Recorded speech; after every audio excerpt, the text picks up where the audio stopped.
Si Mayor Vico kasi, no, ang una talagang litmus test ng kanyang leadership, if I'm not mistaken, yung pandemya, kung naalala mo yon, yung COVID lockdown. Mayor, sa tingin po ninyo, pag humaharap kayo sa salamin ngayon, ilang taon ba ang itinanda ninyo mula nung una kayong umupo bilang mayor? Maaari nyo ba kaming bigyan ng top 3, halimbawa, top 3 na pinakamahalagang mga realizations na pumasok sa na nakuha po ninyo sa trabahong ito? Oo. Siguro unang-una na dyan yung importance of communication. Alam niyo kung kilala niyo ako from the time na hindi pa ako nasa larangan ng politika, alam niyo kung gaano ako katahimik lang, mahiyain talaga. In fact, nung una akong tumakbong konsyel, gulat na gulat mga magulang ko. Sabi ko, paano ka, hindi ka nga nagsasalita pag may ibang tao, parang ganun. Pero na-realize ko, lalo na dahil sa pandemic, napaka-importante na maging vocal din paminsan. Hindi naman ibig sabihin kailangan tahol ka ng tahol, pero may mga bagay, lalo na pag may mga issues, pag may mga emergency situations, at kailangan alam ng tao kung ano yung ginagawa mo bilang isang mayor. Kailangan alam ng tao kung ano nangyayari sa pamahalaang lungsod. At kung may platform tayo, kailangan gamitin yan sa tamang paraan. Hindi alam ko sabi, 'di ba, actions speak louder than words, and performance will speak for itself. Totoo naman po 'yan. Pero may mga punto, ito yung natutunan ko, may mga punto na kailangan mo rin ipakita pala sa mga tao kasi pag may project kami, hindi ako naglalagay ng pangalan. Minsan nga kahit personal na pera ko ginagamit ko, hindi pa rin ako naglalagay ng pangalan. Kasi nga gusto natin maging progresibo, ayaw natin sa traditional politics. Pero minsan kailangan din talaga i-communicate sa mga tao.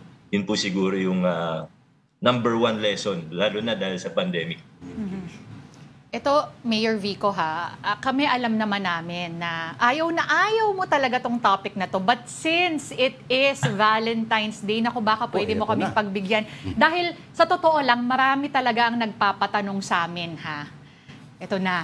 Hayop sa pasakali. Sabi ni Sir Lord, ay 3 bagay. Yung pangalawa po, yung topic yung pangalawa po, yung stress management. Napaka-importante. Taking care of yourself and your health. Hindi pwedeng kaligtaan. Hindi pwedeng work.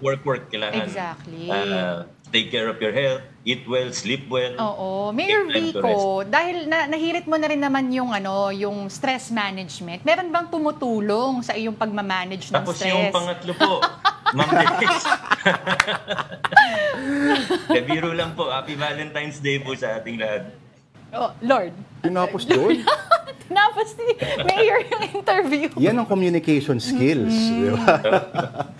Okay, Mayor. Oo. And wala bang i-follow up? I-follow up daw. I-follow up talaga. Mayor Vico, baka pwede mo kaming pagbigyan. Meron yung mga nagpapatanong ng mga netizens at mga friends natin.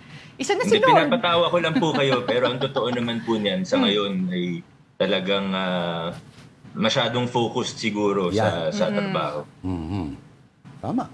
Okay. Yan ang iyong payanig sa Pasig ngayon, Denise. At baka hindi mo na naabutan yan. May nagpapatanong wala. May pag-asa pa bang mabuo ulit yung payanig sa Pasig, Mayor Vico? Wala, ang dami nang nakatayo dun Commercial area na po yun. Oo.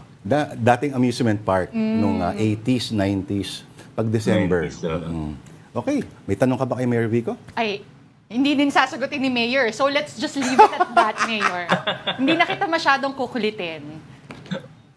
Maraming salamat, Sir Lord, Ma'am Denise.